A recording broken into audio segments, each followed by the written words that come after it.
ನಮಸ್ಕಾರ ವೀಕ್ಷಕರೇ. Tamil Nadu BJP president ಅಣ್ಣಾಮಲೈಗೆ ಟಿಕೆಟ್ ಅನೌನ್ಸ್ ಆಗ್ತಾ ಇದ್ದಂತೆ ಚುನಾವಣಾ ಕಣ ರಂಗೇರಿದೆ.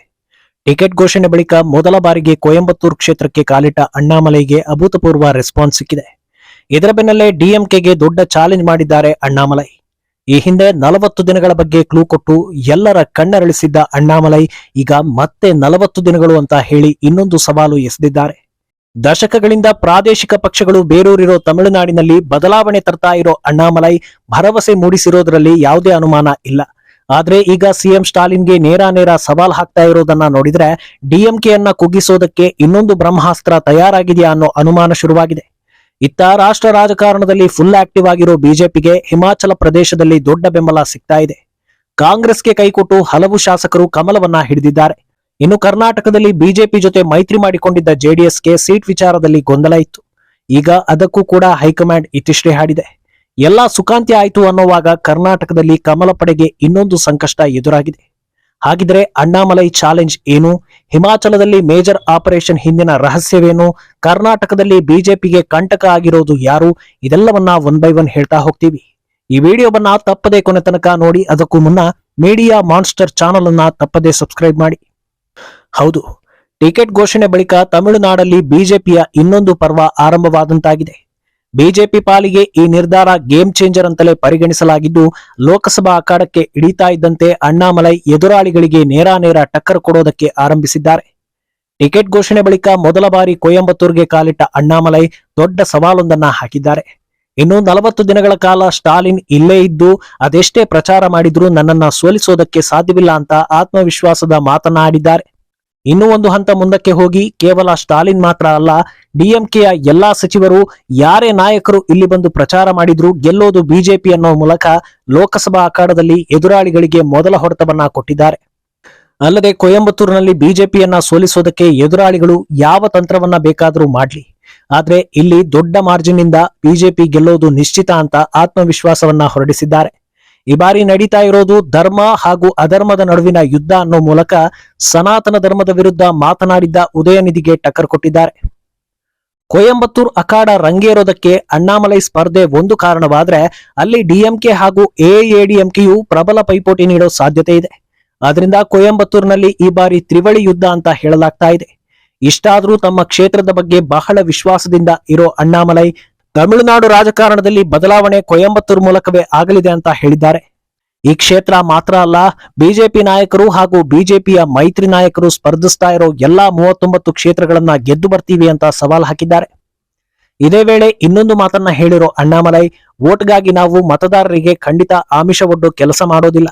ನೀವು ಮತದಾರರನ್ನ ಸೆಳೆಯೋದಕ್ಕೆ ಎಷ್ಟೇ ಆಮಿಷ ಒಡ್ಡಿದ್ರು ಈ ಬಾರಿ ಜನರು ಬದಲಾವಣೆಗೆ ತಮ್ಮ ಮತವನ್ನ ಹಾಕ್ತಾರೆ ಅಂತ ತಿಳಿಸಿದ್ರು.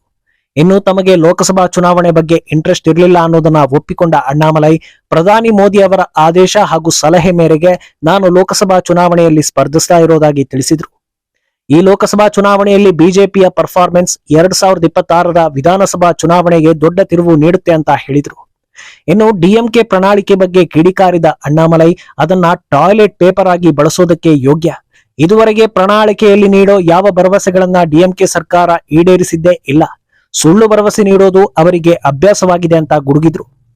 ಇನ್ನು ಟಿಕೆಟ್ ಘೋಷಣೆ ನಂತರ ಮೊದಲ ಬಾರಿಗೆ ಕೊಯಂಬತ್ತೂರು ಕ್ಷೇತ್ರಕ್ಕೆ ಕಾಲಿಟ್ಟ ಅಣ್ಣಾಮಲೈಗೆ ಭಾರಿ ಜನಬೆಂಬಲ ವ್ಯಕ್ತವಾಗಿದೆ.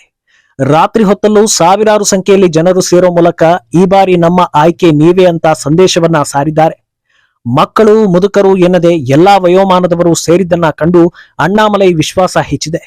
ಇದನ್ನ ತಮ್ಮ ಎಕ್ಸ್ ನಲ್ಲಿ ಬರೆದುಕೊಳ್ಳುವ ಮೂಲಕ ಬೆಂಬಲಿಸ್ತಾ ಇರೋ ಎಲ್ಲರಿಗೂ ಧನ್ಯವಾದವನ್ನ ತಿಳಿಸಿದ್ದಾರೆ.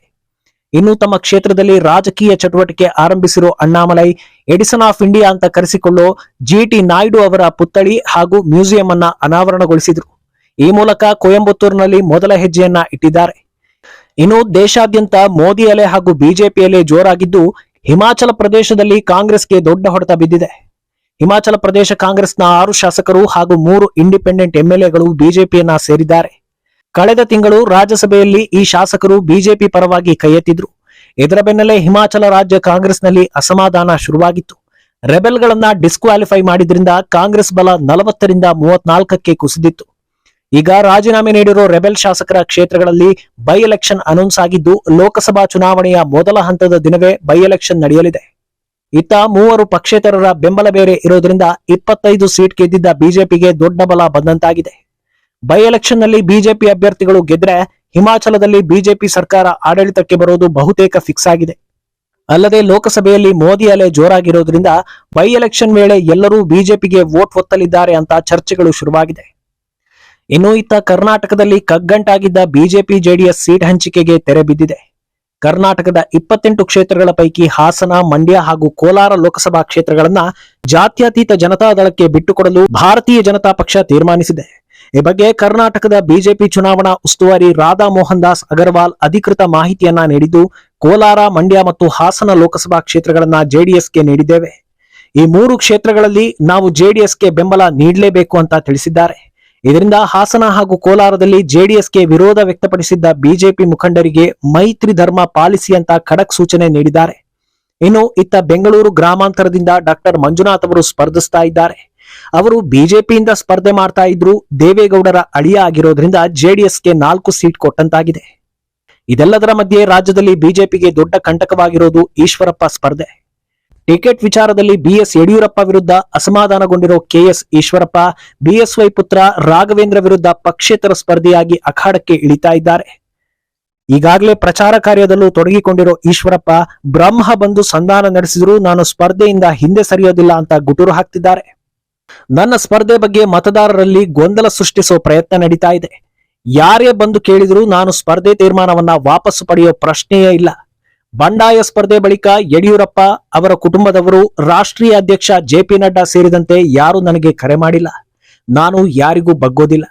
ರಾಜ್ಯದಲ್ಲಿ 27 ಕ್ಷೇತ್ರಗಳಲ್ಲಿ ಬಿಜೆಪಿ ಗೆಲ್ಲುತ್ತೆ. 28ನೇ ಎಂಪಿಯಾಗಿ ನಾನು ಗೆದ್ದು ನರೇಂದ್ರ ಮೋದಿ ಅವರನ್ನ ಮತ್ತೊಮ್ಮೆ ಪ್ರಧಾನಿ ಮಾಡ್ತೀನಿ ಅಂತ ಹೇಳ್ತಿದ್ದಾರೆ. ಅಲ್ಲದೆ ಬಂಡಾಯ ಸ್ಪರ್ಧೆ ಘೋಷಣೆ ಬಳಿಕ ಲೋಕಸಭಾ ಕ್ಷೇತ್ರದ ಎಲ್ಲಾ ವಿಧಾನಸಭಾ ಕ್ಷೇತ್ರಗಳಿಗೂ ಭೇಟಿ ನೀಡಿದ್ದೇನೆ. ಎಲ್ಲ ಕಡೆಯಿಂದ ನಿರೀಕ್ಷೆಗೂ ಮೀರಿ ಬೆಂಬಲ ವ್ಯಕ್ತಪಡಿಸ್ತಾ ಇದ್ದಾರೆ. ಹಿಂದುತ್ವವಾದಿಗಳು, ಯಡಿಯೂರಪ್ಪ ಕುಟುಂಬದ ವಿರೋಧಿಗಳು, ಕಾಂಗ್ರೆಸ್ ಮತ್ತು ಜೆಡಿಎಸ್ನವರು ಖುದ್ದಾಗಿ ಕರೆ ಮಾಡಿ ನಿಮ್ಮ ವಿಚಾರ ಮತ್ತು ಸಿದ್ಧಾಂತಗಳನ್ನ ಮೆಚ್ಚಿ ಸಂಪೂರ್ಣ ಸಹಕಾರ ನೀಡೋದಾಗಿ ಹೇಳ್ತಿದ್ದಾರೆ. ಅವರ ಭಾವನೆಗಳಲ್ಲಿ ಯಡಿಯೂರಪ್ಪ ವಿರುದ್ಧದ ಕೋಪ, ನನ್ನ ಬಗ್ಗೆ ಪ್ರೀತಿ ಕಾಣ್ತಾ ಇದೆ. ಯಾವುದೇ ಕಾರಣಕ್ಕೂ ಮುಂದಿಟ್ಟ ಹೆಜ್ಜೆಯನ್ನ ತೆಗೆಯಬಾರದು ಅಂತ ಮನವಿ ಮಾಡಿದ್ದಾರೆ. ಇದರಿಂದ ಚುನಾವಣೆಯಲ್ಲಿ 100ಕ್ಕೆ 100 ಗೆಲ್ಲುವ ವಿಶ್ವಾಸ ಮೂಡಿದೆ ಅಂತ ತಿಳಿಸಿದ್ದಾರೆ.